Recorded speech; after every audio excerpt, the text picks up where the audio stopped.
Hello, everybody, and welcome back to the Medical Mindset Coach podcast. And I am your host, Star Friedenberg. And hopefully brief, but today's topic I'd like to talk about is the Mr. Old vitamin D.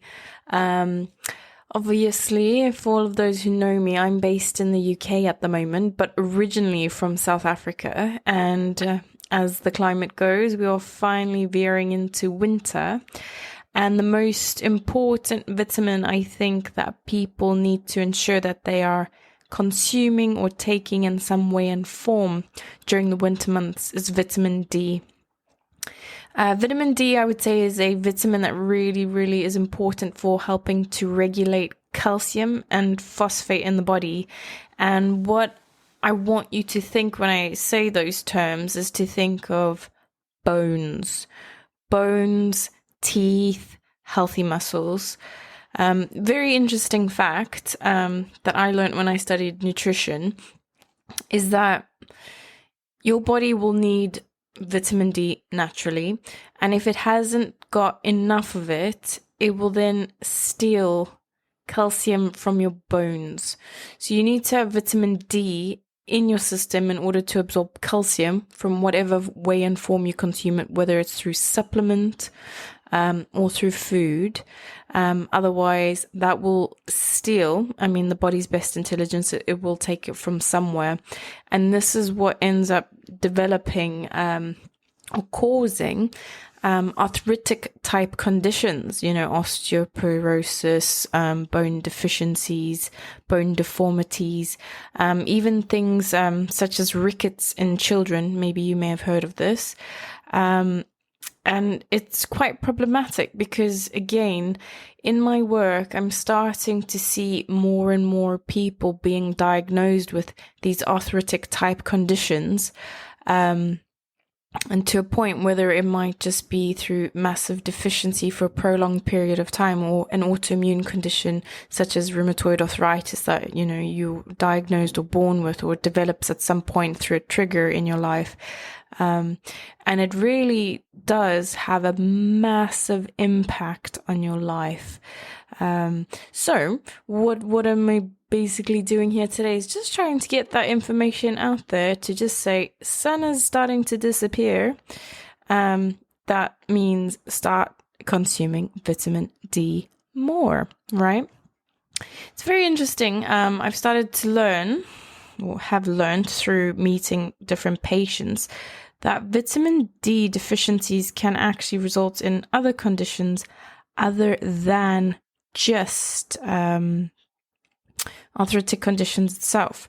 So it can also result in different health risks affecting the brain. So again, also very common or more commonly being diagnosed as things such as depression or schizophrenia or sort of low hormonal moods that will affect the brain. In your circulatory system or cardiovascular system, these are things that can induce high blood pressure, coronary heart disease. In your muscles, you can get aches and weaknesses and sometimes atrophy as well.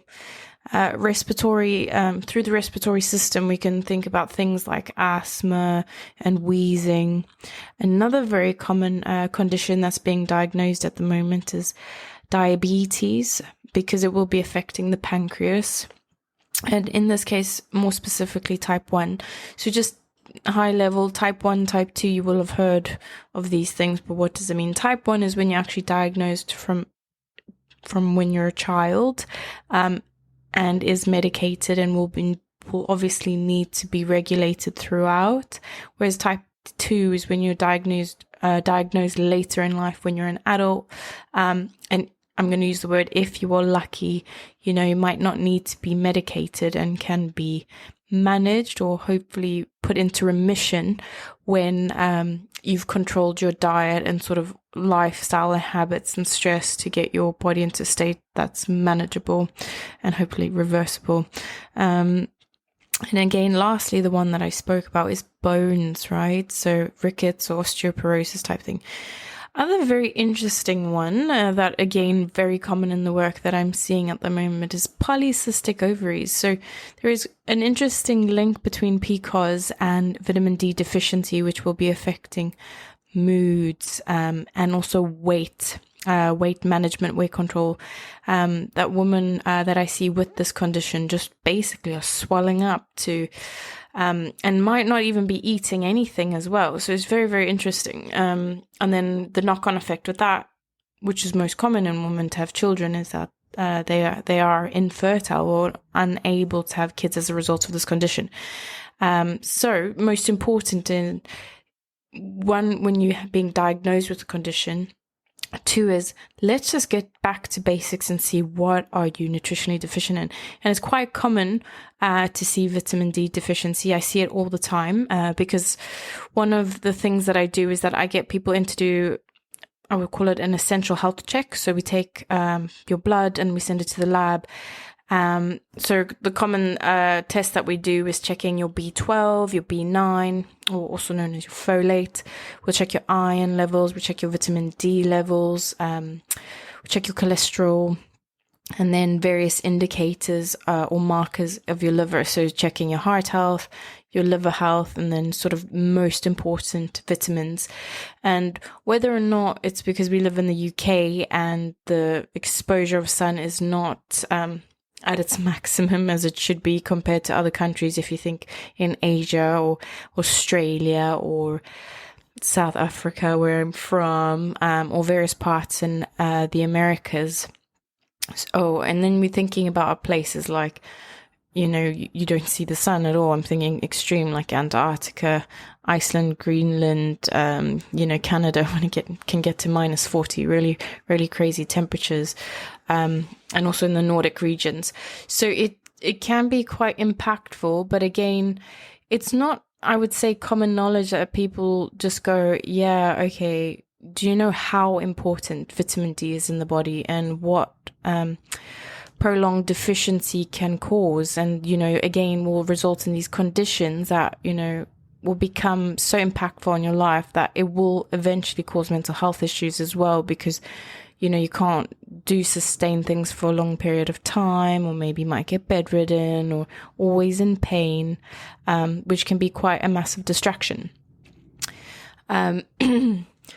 So people at high risk of not getting enough vitamin D, all children, even age from 1 to 4, and babies, they should be having a daily supplement. So I've just written down a couple of sources of food that I think that are quite interesting to know. And it's also foods that I see not everyone loves, and especially now with, I'm going to call it the new era or the new age, where everyone's becoming vegan or plant-based, and the sources where you can find vitamin D are in oily fish, and common one you'll hear is salmon, sardines, herring, and mackerel.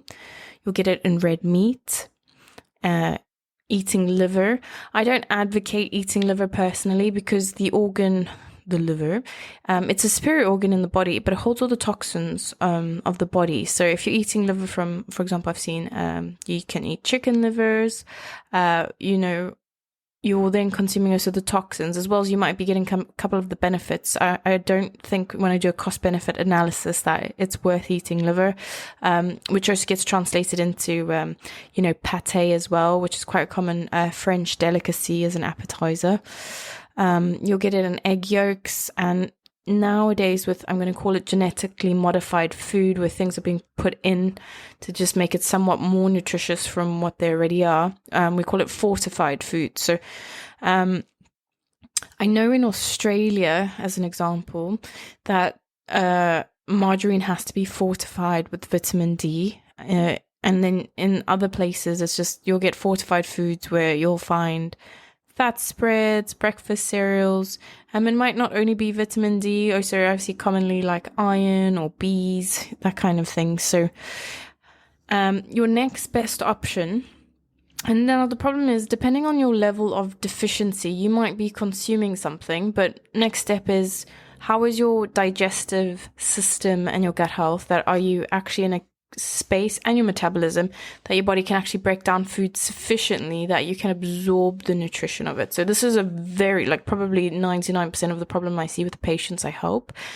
People's systems are not working correctly due to how they've been carrying out their life. And now as a result of that, no matter what you're consuming, you're not getting the maximum benefit of it. So for me, I always call it the phase 1, where we're going through the detox period, where we've got to clean, flush out, and detoxify the body. And then next one is the nutritional phase, where we start to supplement, we boost of, whether it's supplementation, whether it's drips, that kind of thing. And then eventually, when you are at that point, we can get you into the maintenance phase, where we can just start maintaining your body and really getting it to, in the place that you need it to be, where you want it to be, and just with a lot more energy and a lot more health, and just getting your vehicle running as if it's had like a massive service. So like I said, I see quite commonly a lot of people who are recently turned or have been for a long time vegan or plant-based. So the most two key factors of deficiencies I see is vitamin D and B, so most commonly B12. So again, these people either, again, it's very popular at the moment. If you are one of these people, I suggest, I like to say the first step to see getting a blood test. It's one test that I do, send it to the lab, get back the feedback where your levels are at. And then we can look at supplementing it with either nutrition, where you can either get onto a vitamin D supplement. On average, a tablet has about 5,000 IU in it, which is good. But if you're very depleted, I know a couple of cases where people have been to see the GP originally before they turned to alternative medicine. And you can get a prescribed only, I'm going to call it a mega dose tablet that you take with vitamin D in it.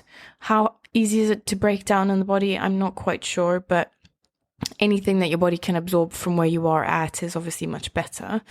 But a much faster route and a less admin intensive route that I offer at my clinic, aside from supplementation, if we do like kinesiology, for example, or blood tests, is I do a vitamin D injection. And I find that to be very, very helpful because it has 300,000 IU units that go straight into the bloodstream. I inject it into the muscle and quite commonly through the arm.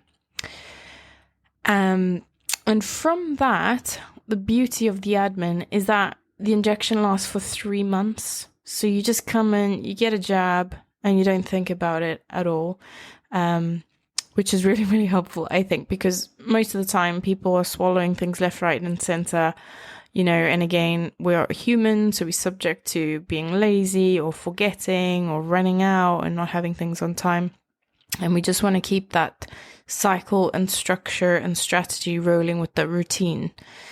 Another thing a lot of people don't know, for people with darker skin, so we're talking about Asian or African people, as a result of the pigmentation levels, best way I can explain it, it's like the darker the skin, more it's blocking the UV rays from the sun to be absorbed through the skin. So traditionally speaking, they are at risk or do have noticeably lower levels of vitamin D compared to, just going to say like the average white person, right? And now if you are a non-white person living in the UK, I would say, okay, you need to definitely get on to vitamin D, because a lot of people suffer from conditions and they just think maybe it's a genetic thing according to the specific race that they are.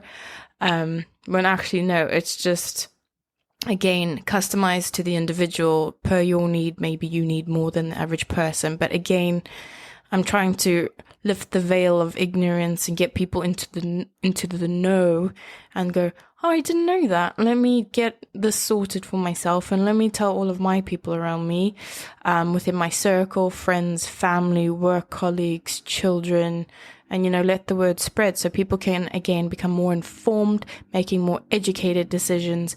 And again, the stance that I'm working on is just trying to get people to start doing stuff now. That means that in the future we can prevent or mitigate or really significantly reduce health disorders, that would be resulting physically, and then will translate into emotional and then most likely mental health as well. So, just do stuff now, get on it, and, avoid so much drama in the future. And this is why I keep reiterating to people. A lot of people only go see a specialist or some expert of some kind when they're feeling unwell or when it's become an extreme case. And I just think it would be good, invest in yourself, go out there, get a general check, whether you go to, I would say more probably in this case, alternative medicine practitioners or holistic doctors, because they will give your whole body a service, if you will, that they'll just give everything a check. Whereas if you go to the GP, they programmed, tell me what your problem is, and then we will diagnose. Whereas if you go to someone who's working with the whole, I think a really good therapy in this case is kinesiology. If you haven't heard of it, you can look at my website or just Google it, which is just basically we can ask the body where you at the moment through the use of muscle testing. And just say, okay, cool, what do you need? What don't you want? What do you need to avoid? What do you need more of? What is a priority right now? And then you just basically keep servicing, doing small service checks regularly that would prevent you needing a big service, and obviously paying a lot more, I would say time and financially as well as emotionally. So yes. What else did I want to say about vitamin D deficiency? So people go, all right, this is very interesting what you're saying, but what does symptoms of vitamin D deficiency look like? And what am I going to say now? I've just listed a couple, but these are going to be symptoms. You're going to be like, I have that. Oh, I've experienced that. Oh, I sometimes get that. So it makes you think, maybe you should get this checked, right? So if you're listening to this from anywhere else in the world or, not accessible to where I am, please do go either to a specialist or usually privately is better, I would say, because like for example, here at the NHS, we're not really as supportive or have the funding to support checking, whereas unless you have a genuine problem, yeah? So I think this is something you need to already factor into your mind. Maybe I need it, but I need to go the private route. Right. So symptoms that show vitamin D deficiency in your body. 1, excessive sweating. Fatigue. I think everyone knows. Digestive problems. Super common. Immune impairment, so low immune system, getting sick, always getting flu-like symptoms, etc. Next one is joint pain. Next one is dry skin. Next one is high blood pressure, also very common I see at the moment. Next one, mood swings. Very touchy subject, I would say, because, there is just personality specific that people are moody and temperamental, but there is, I would say often a misdiagnosis or confusion between someone who's just, again, nutritionally deficient versus someone who actually has a genuine mental health disorder. And again, the problem I often see with the people that come to me in my work is that it's just boiled down to a vitamin deficiency, and people have been put onto medications for mental health conditions, and actually it was a misdiagnosis. And this is something really, really important that I like to focus on, because it's a subject that, people go to the doctors, but doctors only treat you when you say, I have a problem, and then give you a solution, but it's not necessarily a correct one. It's sometimes just, you've seen this case 1,000 times, you assume it's this, and you prescribe for it. And it's sort of like a one-dimensional mindset. Whereas, of course, when you come to an alternative medicine practitioner or holistic doctor, we look at the whole. So we're looking mind, body, soul. And most commonly in my work, I see it's just you've had a nutritional deficiency, and as a result, you're experiencing things differently. And that, again, is a very good indicator because the body's communicating to you that something's off kilter, something's not in sync, or out of balance, and we just need something to put us back into balance. So I always use the analogy that our vehicle is like a car, and the warning signals are coming on saying something's up, because if we never had it, we'd never know where our health was at. And, you know, I think it's better this way. Like, for example, I think something quite dramatic, but it's, imagine if you lived your life very unhealthily, not knowing what was deficient, not eating good diet, and then you just died at 38, like, poof. And you go, well, I wish the body told me that something was wrong, right? So the body is showing that you're normally like a certain way, and now you're often like this, figure out what's happening. And then, of course, at the moment, people are living in or with the veil of ignorance because they don't have enough information. This kind of information's not, it's available, but we're living in a technological era where everything is really, there's too much information at the moment, and you don't actually know where to start now. And those are the problems with information on the internet. Depending on what you look for, you can see the pros for it or the negatives for it, and they can be completely opposing and opposite. So it leaves people confused. And again, a huge motivation of why I'm doing these podcasts is just to get you in the know. Right. And then the last symptom that I see, or that I'm aware of with vitamin D deficiency, is being overweight. A very good example is I have one client, she eats basically nothing. Like, if you had to have a meal a day, she would eat a quarter of it and nothing for the rest of the day, but pushing near 100 kilograms or 220 pounds. And when you hear a story like that, you think, wow, that's just impossible, you know? Then you start to allude to things like, oh, you know, maybe she's secret eating or not really being honest. But the truth is that was her situation at the time. And turned out that she had polycystic ovaries, and when finally went to the hospital because, you know, with all of these symptoms, just gaining weight massively, terrible mood swings, was diagnosed with extremely or chronic low deficiency in vitamin D, and then got put onto prescription level medication with vitamin D. And since then, it's as if she's a new person, you know, just weight has come back into its natural state. Her moods are much better, not experiencing mental health issues anymore, and really just getting back into an ebb and flow of things.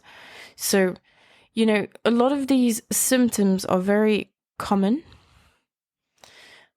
A lot of people brush them off. A lot of people, again, always using this, I'm going to use this, you know, this common phrase, oh, I'm just getting old. Maybe you're not. Maybe it's just genuinely you have a deficiency, but you don't know what it is.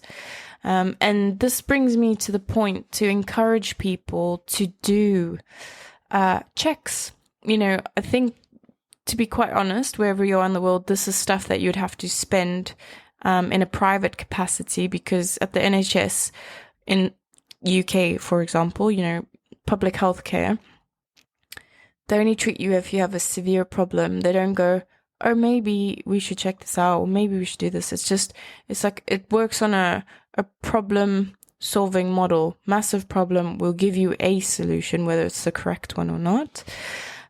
Whereas if you go to an alternative medicine practitioner, holistic doctor, they're going to go, okay, let's look at the whole, let's see where you're at and see if there is something that's relevant. You know, it doesn't harm or hurt you to say, okay, let's just go for a checkup. You know, if you do that for cars, and you do that for repairing equipment, and you do that for phones, and why do we not do it for our most valued asset in the world, our own body, right? Our body's health, our mental health, etc. So I find that quite interesting, and I just want to, again, just throw this golden nugget out there just to reshift the focus and place value on what is the most important thing, actually, and that's you. right? So there is, of course, the suggestion to go outside and get, because we call it the happy vitamin or the happy hormone, vitamin D. And the most common way that you're going to get it is through exposure from the sun. And of course, if you live in a climate that doesn't facilitate a lot of sun, where I'm thinking extreme places like Antarctica or Canada in the winter, or Nordic countries or Iceland, Greenland type things, versus places very exposed, like where I'm from, South Africa or Australia, or maybe even Mexico, I'm thinking that's hot, in different parts of Asia as well. You know, the body needs different levels. And then dropping down further, if we're going race specific, the lighter you are in your complexion, the easier it is for your body to absorb the UV rays and therefore able to generate vitamin D and convert it into the body. Whereas if you're Asian or African and you have a darker complexion, I almost want you to imagine that it's almost like a sunblock, that your skin pigmentation is blocking the absorption of the UV rays. And as a result, statistically speaking, non-white people are at higher risk of vitamin D deficiency. And I work a lot with I would say actually with everyone, but I would say I work with a lot of people who've come to me that are not white, and they haven't known that information. And again, a lot has changed since being informed and given vitamin D. And then again, the moods have improved, weight management has improved, fatigue levels have improved. So again, it's just about getting that awareness out there. But yeah, so especially if you're a non-white person living in a non-sunny country, so really, really important. But when going outside, another T&C that people, or awareness people don't know necessarily, is that just because there's clouds covering the sun doesn't mean that there's no UV exposure. It's actually proven that it's a higher UV exposure, so you can still go out and get some sun exposure to help support some vitamin D. You don't want to go out and be fully covered. You need as much surface area of skin exposed, so maybe your arms or your lower legs, your face, whatever you can to do so. For someone with a fairer or lighter complexion, we're talking on average like 10 to 15 minutes exposure, ideally per day. Whereas someone with a more medium to darker complexion, we're talking about like average of like 20 to 30 minutes a day. That would be very helpful. And just, one point that I want to point out about, people think now like, ooh, they listen to this podcast, they're like, ooh, I need to up my vitamin D. I don't actually know, like I am a vegan, I am a plant-based, I'm not going out in the sun, I'm working all day in the office, Don't just start going and swallowing a lot of vitamin D tablets to think you're going to boost, because there is a problem that if you over consume vitamin D, this can cause an impact on the body where you you can cause too much calcium buildup in the body, which over a long period of time. Okay, so if you had to hypothetically already swallow the tablets while you're listening to this podcast, and now you're like, oh, I've done it. We're talking for extended or long period of time, right? But this basically can cause too much calcium building up in the body, or hypercalcemia, and this can weaken the bones and damage two major organs, being your kidneys and your heart. So you definitely don't want to do it. So again, really, really important. And to reiterate, do this with an expert. Don't think you are an expert, because sometimes what you think you're doing might not be the right thing, and you might be causing more damage than good. And there are some people who have medical conditions that might not be able to consume vitamin D or too much vitamin D, because for various means of whatever condition they could have. I can't give any specifics offhand. But you cannot overdose through too much exposure to the sun. But again, our next problem, with the ozone layer, it's always important to remember to cover up and protect your skin, not be there for excessive or prolonged periods of time because of, the risk now of skin cancer or risk of skin damage. So we have to play within the realms of the conditions that we're in or living with at the moment. So I think that's really important. So I think protocol for people is you come in, you do the blood test, see where you're at and see what kind of symptoms you're experiencing, because this might indicate maybe low D or maybe Bs or maybe everything. And I always recommend a therapy that is a holistic therapy that is always highly recommended, called kinesiology. And that's talking about a therapy using your muscles in your body to explain what your body needs. It sounds very alien, it sounds very complex, but I think it's a fantastic modality, very customized to the individual, that your body can communicate what it needs without just taking things generically, or, for example, being prescribed something generically from the GP. And we can really take it to the next level. It's nothing invasive, and something you can do as often as you need. And any type of thing that you're experiencing, emotional, physical, trauma, mind, body, soul, that kind of thing, it ticks all the boxes because it's a fully all-encompassed modality in one. That's, really, really taking off, I think, internationally. It's been around for quite some time, but I think now the popularity of it is growing at quite a rapid pace. So do check it out if you need to know more. There's videos online on YouTube. I've got one on my YouTube channel explaining. There's on a service page on the website, so it's explaining a little bit more what it's about. But again, this can also pick up about, does your body need vitamin D or not? Or we can do all three if you're really, really into it. But there is key importance in vitamin D, and I just thought, as winter is upon us, winter is coming, we need to just be on form with knowing where you're at, where you stand with it, and trying to, one, prevent all of these symptoms that you might be experiencing or would experience, and just get you in, again, to a better state of health, so you can be in a state of balance and really just take on the world. All right, so on that note, we're going to wrap up on vitamin D today. Again, always looking forward to hearing your feedback, especially when you come into clinic saying like, oh, you didn't know these things, or maybe you think you need to have this checked.